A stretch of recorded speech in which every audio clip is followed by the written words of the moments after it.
through the youth ranks, and you've been here before. Just what does this day mean to you? It's unbelievable. I mean, I was there when we went up from the conference, and it was obviously really sunny then, and last year as well it was really sunny. But this is a bit of a contrast. But it's amazing for the town and especially for the club. I guess I suppose you never get bored of this kind of day, do you? Really? No, not at all. It's 46 games for this really. All the cups are just an added bonus, but this is what you really play for, to be champions, and that's what we've done. And I'm just so proud of everyone this season, and we've come a long way. When happened at the conference, were you here as a fan, or were you just watching on like everyone else, or how did that happen? Yeah, so I was just coming a scholar when we were in the conference, and when we went up, I think I was a first year scholar, so I was there, but I wasn't involved in any of the first team. But yeah, that was good to see as well, to see them guys training. Obviously, you saw Andre Gray there and went on to better things, and Pelly's still here, Cam's still here, and it's just great. It's just great for the club. This season obviously started when you weren't in the team to begin with, but as of sort of October onwards, it's just been a fantastic year for you, hasn't it? Yeah, I mean, all you can ask for as a footballer is to play as much as you can and keep on improving yourself. And I like to think I've been quite consistent in the team this year, and that's something I'd like to work on since last year. Obviously, I didn't play too many games, and this year, honestly, I've played over 40, I guess, and it's been a real pleasure for me. You've always said you can play left back. I mean, were you surprised at how well you played left back, or did you always think you could do that? Sneakily, always thought I could do it, but you never really know until you get on the pitch, I guess. And it's not too much different from right back, to be honest, but I can go both ways, so it's right. You know, I mean, the awards you've been nominated for as well, and you've been in the team of the year as well. I mean, just so that is caps off an excellent personal season, isn't it? Yeah, it's been unbelievable, especially for me as an individual. I mean, you never get voted for these individual awards without the team doing well, and it's just a reflection on the whole team really, as well as what I've done this season. So it's all a positive. Was there a point in the season where you really started to believe you could get promoted and go win the league this year? Yeah, I mean, definitely. I think about five games into our unbeaten run where we just felt like we're unbeatable, and we just went into every game thinking, oh, this is ours to take, and just playing teams off the park, you could say. And yeah, ever since then really. When it happened on the Tuesday night when it actually got confirmed, obviously Portsmouth losing, whereabouts were you? How did you celebrate that one? Oh yeah, about 7:30 I left my phone downstairs, just zoned into my PS4 and just, I was talking to my mate, but my mate doesn't really follow football, so it was alright. He wasn't telling me updates on the score or anything like that. So yeah, and about 10 to 10 I checked my phone again, and just over the moon, and all the messages going in through the group chat was just incredible. It's one of the best feelings in my life really. Did you manage to get and celebrate on the day, or did you have to save that till after the game, obviously, yesterday? Yeah, we had to save it, to be honest, because obviously we still had to be champions. But yeah, I popped open a bottle of champagne, as you do with your parents. But yeah, we'll celebrate today and obviously last night. And after you was going up last year, but not taking the title, did that spur you on even more for this time to be crowned champions? Yeah, 100%. I mean, I've got a silver medal in my room, just sitting there, and it's staring me in the face every day. And I feel like this season we've got a gold one. I mean, just put them next to each other and just think how far you've come since last season. So have you replaced the silver medal now? Is the gold one there already yet? Yeah, no, the gold one actually I haven't done anything with it since last night, to be honest, because I was up early. But the gold one will be next to the silver one. Okay, how much of now playing the championship next season for Luton Town as well? Yeah, it would be unbelievable. I mean, the size of the clubs in the championship, you still got Aston Villas. Hopefully, they don't get promoted in the playoffs, but still got your Aston Villas, your Leeds, your Stoke, obviously, with Nathan being there. That would be a tasty affair, to say the least. But yeah, I'm looking forward to it. I mean, the fans are looking forward to that game. Are you as players looking forward to that game as well? Yeah, I mean, I think it's the fans mostly. I mean, we don't mind Nathan Jones as much as the fans dislike him, but he's been great for everyone, to be honest. If you really sit down and think about it, he's the one that set the structure in place and so on and so forth. But yeah, I'm looking forward to it. As Mick said, he hasn't really changed too much from what Nathan had here, did he?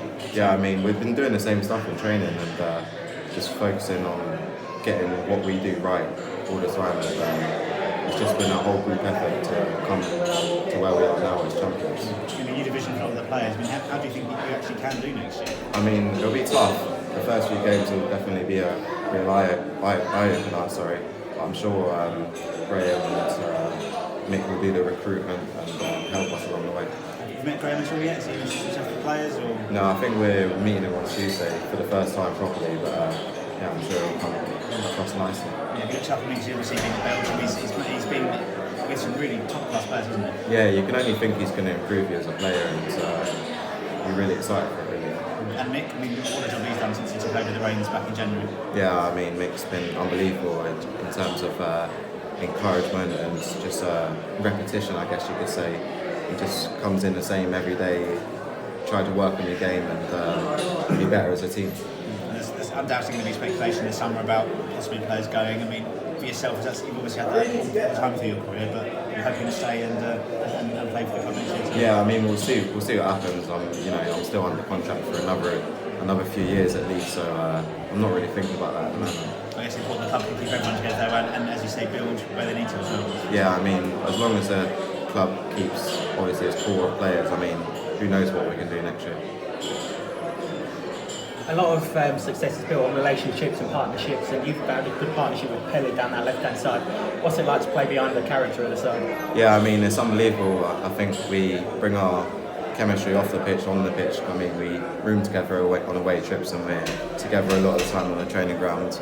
Although we're, I say, not too similar character, I mean, we gel as one basically when we're on the pitch, and we know when each other want to on forward or sit back. So yeah, it's a nice partnership. And I mean, as fans, when we watch you two, we can see you both enjoy playing, and that's just, for us, it's just so warm to see.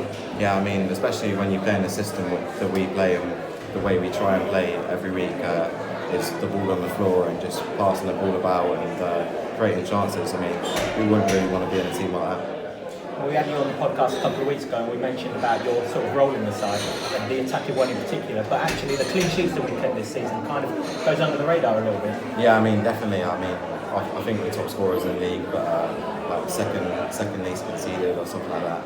And we've got, I think, the second most clean sheets with 20 in the league, and it's just a testament to, I guess, the whole team, because that's what you need to defend. You don't need the back four and the goalkeeper. It's all the team that helps you.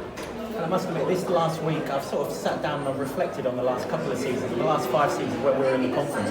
Have you done that? I mean, you've been here for so long. Do you ever sort of think back and think, wow, how far we've come? To be honest, I haven't thought about it too much, really. I just, ever since like a few months ago, I've just been game on, ready, focused to get promoted, and now I've done it, maybe I can reflect. You were part of that youth team that got taken by Mick to the JPT and out on the pitch in front of all those fans, 40,000 fans. Obviously, it was a wonderful day. Arguably, today, this season has surpassed that, perhaps.